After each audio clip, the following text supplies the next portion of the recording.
Oke guys, jadi hari ini kita akan melanjutkan sedikit mengenai The Graph ya, di mana banyak yang nagih nih, Bang, mana teknik analisisnya gitu ya. Bahkan ada yang mengira, wah, berarti kalau nggak dikasih TA kayaknya nggak bagus nih. Nggak sih, nggak gitu juga. Jadi kebetulan waktu gua bikin video GRT ini, memang gua ada urusan keluar kota. Jadi gua waktu itu nggak bikin TA karena gua pikir nanti TA-nya basi gitu ya, udah kelamaan. Jadi ya gua mending bikin video baru lagi supaya lebih fresh gitu sih TA-nya ya. Jadi buat kalian yang belum tahu fundamental GRT seperti apa, cara kerja dia bagaimana, dan utilitasnya, lu bisa klik di video gue yang sebelumnya ya mengenai GRT. Jadi ini mengenai fundamentalnya, yang sekarang ini lebih ke teknikalnya.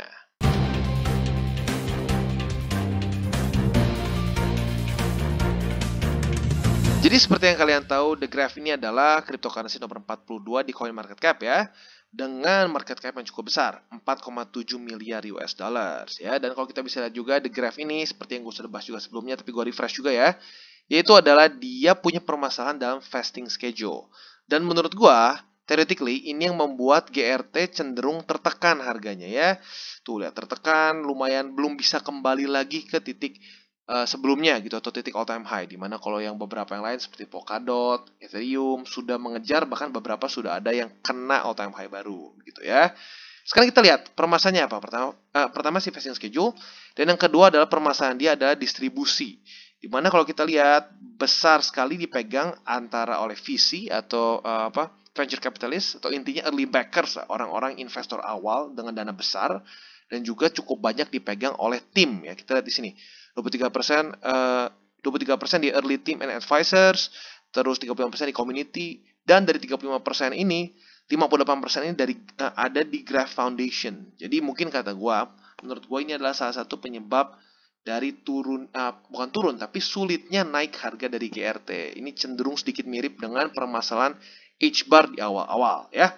Jadi nanti sebentar lagi kita akan masuk ke TA-nya. Oke, sekarang kita masuk ke technical analisisnya. Dimana kita lihat The Graph ini seperti yang gua sudah bahas di depan, permasalahan dia adalah selling pressure yang tinggi dari early investors. Kita lihat ya, di sini besar sekali, 17% backers, 17% lagi early backers, itu basically ya VC kemungkinan besar ya, atau venture capitalist. Otomatis saat harga tinggi, dia akan jual. Jadi kemungkinan besar VC itu mulai take profits di daerah sini. Nah, karena itu pun ya selling pressure-nya terus terjadi. Mirip seperti H-bar ya. H-bar juga memiliki permasalahan yang sama menurut gue di daerah sini. Di mana mereka juga ada disebutnya accelerated vesting schedule untuk para early investor mereka. Dan ya kita lihat harganya cenderung seperti ini. Walaupun mungkin saja dia akan mengemulate seperti H-bar gitu. Dia akan bisa naik lagi seperti ini. Karena kalau kita lihat ada similarities ya, lumayan ada similarities di daerah sini terutama nih. Turun seperti ini, GRT juga turun, dan mulai pelan-pelan naik lagi ke atas ya. Jadi ada kemungkinan dia akan seperti H-bar. Nah sekarang pertanyaannya adalah gimana secara daily-nya gitu ya. Kalau di daily-nya kita bisa lihat bahwa lumayan bagus. Dia sudah menemukan support di MA 200. Dimana waktu gue pembahasan GRT, seingat gue tuh masih di daerah sub $1. Masih kalau nggak salah mungkin 80 senan mungkin ya. Ya 80 lebih lah. Nah sekarang kalau kita lihat overall not bad. Dia menemukan support di MA 200. Dia sudah tes beberapa kali di sini. Dan kalau kita bisa lihat hari ini juga dia terpantul dan bereaksi dengan MA 20 di daily, which is good ya. Dan kalau kita lihat di 4 hour chart-nya juga, dia sekarang ya masuknya mungkin kalau di 4 hour chart lebih kayak sideways, cuman not bad. Yang penting di daily-nya dia masih dengan jelas tertahan oleh MA 200 dan 20 yang sudah mulai mau golden cross. Dan seperti biasa, mungkin pertanyaan yang paling penting adalah, Bang, beli di mana nih ya? Itu pertanyaan yang paling suka ditanyakan ya di grup maupun di komen juga ya. Nah, menurut gue pribadi, paling oke adalah kita beli misalnya di pantulan MA 20 paling dekat ya, di daily. Dimana sekarang ya seperti yang gue bilang tadi, ini lumayan bagus. Sekarang di daily-nya sepertinya MA 20 sudah mulai menjadi support gitu. Jadi bisa saja lu beli kalau dalam posisi sekarang itu di 89 sen ya. Lu pasang buy limit di daerah sana. Gitu. Nah, lalu selanjutnya kalau misalnya kalian, wah bro kayaknya segitu terlalu lama deh. Kalau sekarang gimana bro? Gue mau mainnya short term aja, ya bisa aja sih ya. Kalau di short term mungkin mulai di 4 hourly chartnya ya lu sebenarnya ya udah lewat sih ya tadi nih harusnya nih, berarti di harga berapa nih close nya tadi itu harusnya di $1 lebih 1 sen gitu. Cuman ya Baik lagi, kalau menurut gue pribadi, kalau beli di daerah sini, ya ini masih konsolidasi gitu masuknya ya, kalau di 4 hourly chartnya. Jadi secara risk rewardnya nggak terlalu menarik kalau buat gue pribadi. Jadi kalau andai kan lu mau invest di GRT ini, ya lebih baik sih lu pasang buy limit antara di EMA 200 yaitu di 87 sen atau di EMA 20 di 80 yaitu di 89 sen ya. Jadi kurang lebih seperti itu. Dan gue ingatkan sekali lagi, The Graph ini sebenarnya secara fundamental sangat menarik ya. Buat sekali lagi, kalau buat kalian yang belum nonton fundamentalnya, boleh nonton di video gue GRT sebelumnya, di mana gue bahas lebih mendetail mengenai fundamental. Di sini gue bahas sedikit-sedikit lah. Jadi seperti yang gue bilang di video gue yang sebelumnya, GRT ini seperti Google-nya dari dunia kripto lah gitu kesannya. Dimana sebenarnya kalau dulu itu untuk ngebikin satu dApps ya di Ethereum gitu contoh, lo harus bikin custom server which is expensive gitu, dan ya a bit annoying gitu ya buat para developer buat ngedevelop gitu ya. Nah, dengan adanya GRT ini mereka bisa mengambil data dari para subnya si GRT inilah gitu, yang mereka mengumpulkan data dan mereka bisa langsung pakai gitu. Itu intinya. Secara fundamental sangat menarik. Tapi seperti yang gue bahas, kelemahan terbesar dia adalah di vesting schedule mereka yang sedikit dibilang agresif banget, dan secara pembagian tokennya banyak dipegang oleh early investor yang otomatis ya seperti yang gue bilang ya, sepertinya sudah banyak take profits di daerah sini gitu, dan banyak juga dipegang oleh si developer gitu. Jadi itu kelemahan terbesar dari GRT. Tetapi secara fundamental sangat menarik. Jadi ya kadang-kadang mungkin lo bisa timbang-timbang. Kalau gue pribadi, kemungkinan besar GRT gue hanya sedikit saja lah gitu. Gue gak akan terlalu banyak invest buat long term. Kalau buat short term ya bisa-bisa saja. Karena volumenya sangat cukup ya. Kalau kita ngomongin short term. 573 juta US dollars dalam 24 jam terakhir. Jadi ya very okay.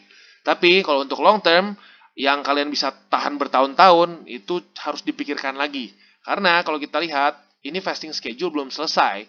Ini masih terus berlanjut sampai 60 bulan ke depan. Berarti berapa tahun ke depan gitu kan. Masih terus-menerus setiap 6 bulan ada selling pressure yang annoying gitu. Dan itu bisa terjadi ya seperti each bar gitu. Terus tertekan berapa lama baru akhirnya naik lagi. Itu pun karena ada news fundamental lain gitu ya. Jadi GRT boleh nggak buat long term? Ya seperti yang gue bahas, boleh-boleh saja. Tapi keep in mind ya bahwa yaitu vesting schedule mereka ya rada kacau gitu, rada kacau. Dan kalau buat yang nggak ngerti ini apa sih bro sebenarnya? Jadi intinya gini, setiap per 6 bulan dia nih kebayang nih, misalnya di sini nih ya pas nih, di bulan ke-12 setelah dia rilis, itu akan ada 6 miliar token yang disebarkan gitu, yang terbuka gitu kesannya. Kalau itu terbuka berarti apa? Selling pressure dong, orang bisa jual gitu kan. Nah, itu yang menurut gua pribadi membuat harga GRT cenderung susah gitu untuk bisa naik gitu dibandingkan dengan yang lain gitu ya. Ini sebenarnya kalau mau ngomongin terburuk nggak? Nggak sih. Ada jujur yang lebih buruk, yaitu dulu Solana ya. Tapi anehnya Solana nggak ada permasalahan itu. Kalau kalian tahu ya Solana, lihat sendiri lah ya harganya. Harga Solana itu ya boom, naik saja gitu. Jadi jangan-jangan di dalamnya sendiri mereka ada kontrak lagi, gue juga nggak ngerti. Tapi yang pasti biasanya kalau vesting schedule-nya seagresif ini ya jadinya kayak GRT gitu ya, kayak GRT. Jadi ada selling pressure yang tinggi dan ujung-ujungnya susah naik gitu. Tapi ya itu lagi ya. Ya ini mungkin gue sedikit bolak-balik tapi gue ingin menekankan gitu karena secara fundamentalnya GRT ini menarik dan utilitas itu benar-benar jelas gitu dan benar-benar kepake gitu ya.